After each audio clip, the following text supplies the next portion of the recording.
میرا نام Kate Stevens ہے اور میرا تعلق انگلینڈ سے ہے۔ میں 15 برس کا تھا جب مجھے موسیقی سے بہت دلچسپی پیدا ہو گئی۔ میرے والد میرے لیے گٹار لے آئے اور میں نے اپنے گیت لکھنے کا آغاز کر دیا۔ میں نے کیٹ سٹیونز کا نام منتخب کیا۔ 18 برس کی عمر میں میرا پہلا ریکارڈ بہت مشہور ہوا۔ میں بہت کامیاب ہوا اور میرے گانوں کے ریکارڈ یورپ بھر میں فروخت ہونے لگے۔ لیکن یہ شو بزنس مجھے راس نہ آیا۔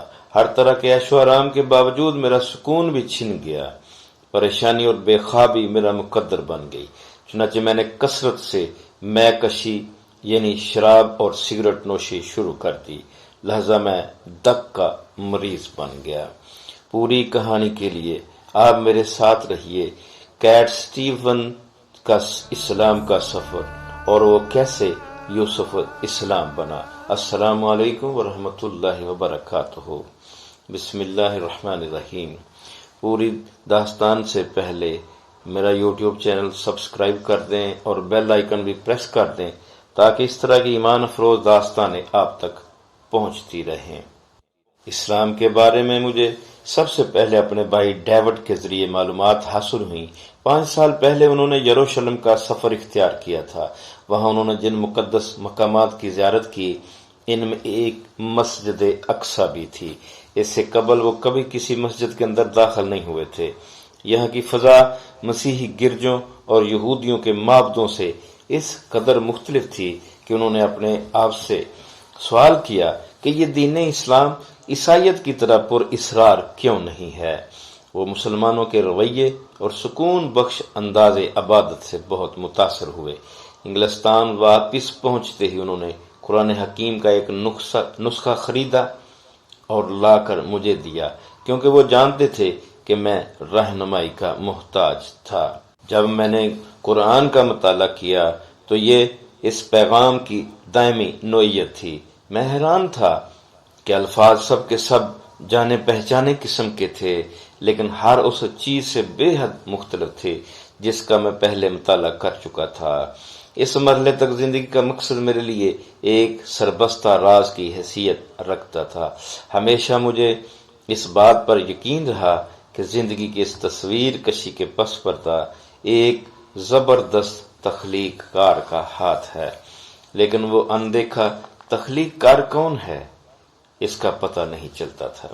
میں اس سے بیشتر بہت سے روحانی راستوں کی زیادہ پیمائی کر چکا تھا، لیکن تسکین کی پیاس کہیں نہیں بجھی۔ میں ایک ایسی کشتی کی مانند تھا جو پتوار اور کھیون ہار کے بغیر چل رہی تھی، جس کا نہ کوئی چپو تھا نہ کوئی ملا اور جس کی کوئی منزل مقصود نہ تھی۔ لیکن جب میں نے قرآن کا مطالعہ شروع کیا تو مجھے احساس ہوا کہ میں اس کے لیے اور یہ میرے لیے تخلیق کیا گیا ہے۔ میں 1.5 سال سے زیادہ عرصہ تک اس کا بار بار مطالعہ کرتا رہا۔ اس دوران میری ملاقات کسی بھی مسلمان سے نہ ہوئی۔ میں قرآن کے پیغام میں پوری طرح مستغرق ہو چکا تھا۔ میں جانتا تھا کہ اب جلد ہی یا تو مجھے پوری طرح ایمان لانا ہوگا یا پھر اپنی ہی راہ پر چلتے چلتے موسیقی کی دنیا میں کھوئے رہنا ہوگا۔ یہ میری زندگی کا سب سے مشکل اقدام تھا۔ ایک روز مجھے کسی نے بتایا کہ لندن میں ایک نئی مسجد تعمیر ہوئی ہے، بس اب میرے لیے اپنا دین قبول کرنے کا وقت آ پہنچا تھا۔ 1977 عیسوی کے موسم سرما کی بات ہے کہ ایک جمعہ کے روز میں مسجد کی طرف چل پڑا۔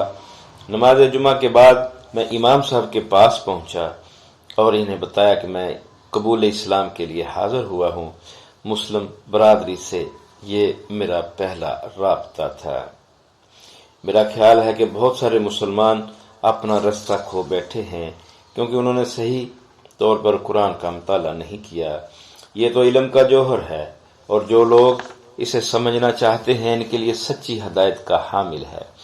میرا ایمان ہے کہ اسلام اصل میں صرف ایک ہی ہے، یعنی اللہ کی اطاعت اور اس کے رسول علیہ الصلاۃ والسلام کی فرما برداری۔ میرے نزدیک جنت کا یہی واحد محفوظ راستہ ہے۔ ہمیں سچ اور جھوٹ میں امتیاز کرنا چاہیے۔ اس کے لیے ہمیں اپنے علم میں اضافہ کرنا چاہیے اور راہ حق پر چلنے والوں کی صحبت اختیار کرنی چاہیے۔ معلوم ہوتا ہے کہ اللہ تعالیٰ نے علم کے خزانے کی بے شمار کنجیاں دنیا میں بکھیر کر اسے محفوظ فرما دیا ہے۔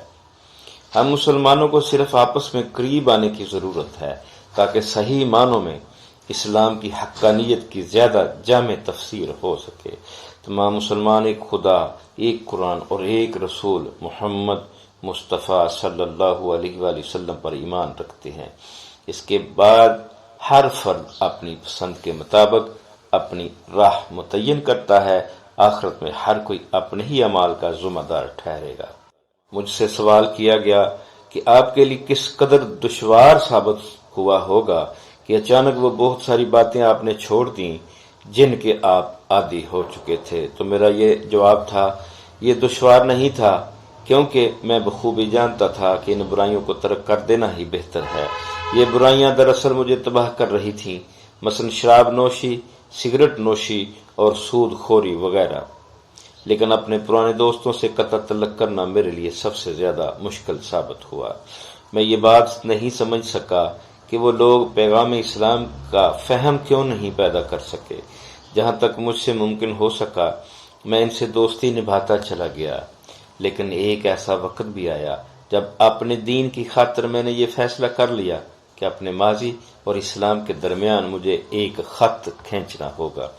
اس کے لیے مجھے کئی آزمائشوں سے گزرنا پڑا۔ مثال کے طور پر شروع میں جب میں غیر مسلموں کے درمیان ہوتا تو ان سے معذرت طلب کر کے چپکے سے نماز کے لیے نکل جاتا۔ میں یہ نہ بتاتا کہ میں کہاں جا رہا ہوں، کیونکہ یہ ان کے لیے قدرے عجیب سی بات ہوتی۔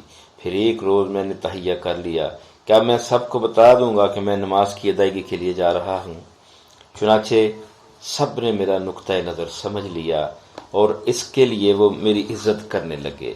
جب آپ اپنی بات پر ڈٹ جائیں اور اپنا فرض ادا کرتے چلے جائیں تو اللہ اس میں آسانی فرما دیتا ہے۔ اس کے بعد کوئی خاص دشواری پیش نہیں آتی۔ مجھ سے سوال کیا گیا کہ آپ اپنے ماضی کی سرگرمیوں کے بارے میں کچھ بتائیں، تو میرا جواب یہ تھا، میں 15 برس کا تھا جب مجھے موسیقی سے بہت دلچسپی پیدا ہو گئی۔ میرے والد میرے لیے گٹار لے آئے اور میں نے اپنے گیت لکھنے کا آغاز کر دیا۔ میں نے کیٹ سٹیونز کا نام منتخب کیا۔ 18 برس کی عمر میں میرا پہلا ریکارڈ بہت مشہور ہوا، میں بہت کامیاب ہوا اور میرے گانوں کے ریکارڈ یورپ بھر میں فروخت ہونے لگے۔ لیکن یہ شو بزنس مجھے راس نہ آیا۔ ہر طرح کے عیش و آرام کے باوجود میرا سکون بھی چھن گیا۔ پریشانی اور بے خوابی میرا مقدر بن گئی۔ چنانچہ میں نے کثرت سے مے کشی اور سگریٹ نوشی شروع کر دی، لہذا میں بخار کا مریض بن گیا۔ اس سے میرا ذریعہ معاش ختم ہو گیا اور مجھے چند ماہ ہسپتال میں رہنا پڑا۔ اس دوران میں نے مشرقی فلسفے کا مطالعہ شروع کیا۔ میرے پاس ایک کتاب تھی جس کا نام دی سیکرٹ پاتھ یعنی کہ خفیہ راستہ تھا۔ یہی کتاب روحانی معاملات سے میرا پہلا تعارف ثابت ہوئی۔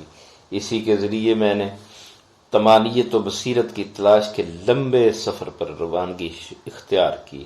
اس سفر نے بالآخر مجھے اسلام کے دروازے پر پہنچا دیا۔ میں نے ایسے گیت لکھنے شروع کیے جن میں اس روحانی بیداری کا اظہار ہوتا تھا۔ چنانچہ میرے یہ گیت میری سرگزشت بنتے چلے گئے۔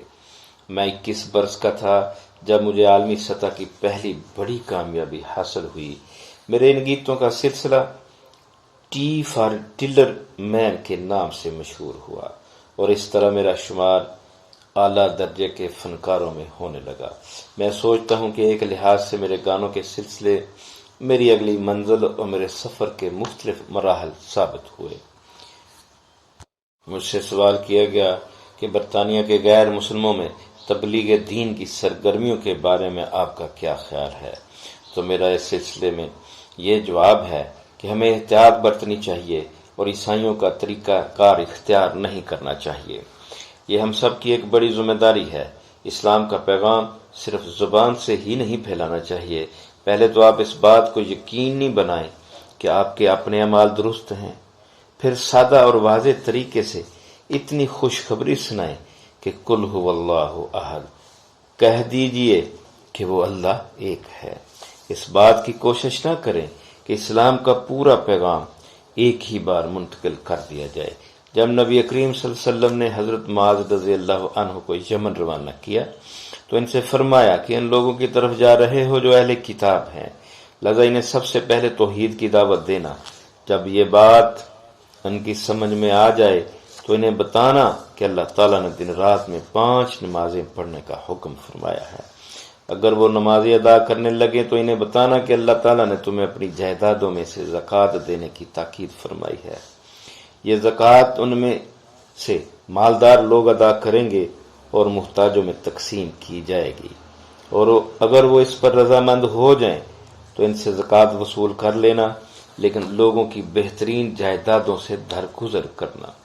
ایک مسلمان کو اول تو خوش خلق، مہربان اور متواضع ہونا چاہیے کہ یہ اوصاف خود رسول اکرم صلی اللہ علیہ وسلم میں موجود تھے۔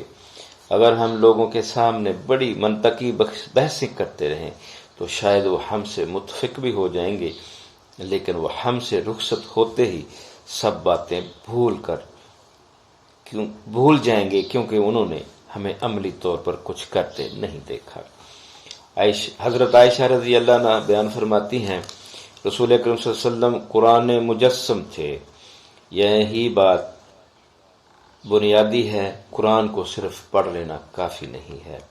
اللہ تعالیٰ کے احکام انسان کی تکمیل کے لیے صادر فرمائے گئے اور قرآن انہی احکام کا مجموعہ ہے۔ آپ اسے صرف زبانی تبلیغ و بیان کے لیے استعمال نہیں کر سکتے، اس پر عمل درآمد بہت ضروری ہے۔ اس سے مراد یہ ہے کہ باتیں کم کریں اور عمل زیادہ۔ یہ بات ہمیشہ یاد رکھیں کہ اللہ تعالیٰ کے کرم سے ہی کسی شخص کو قبول اسلام کی توفیق ملتی ہے۔ آج کی شخصیت کا تعارف مکمل ہوا۔ انشاءاللہ پھر کسی دوسری شخصیت کا تعارف لے کر آپ کی خدمت میں حاضر ہوں گا۔ تب تک کے لیے اجازت۔ اللہ حافظ۔ اللہ آپ کا حامی و ناصر ہو۔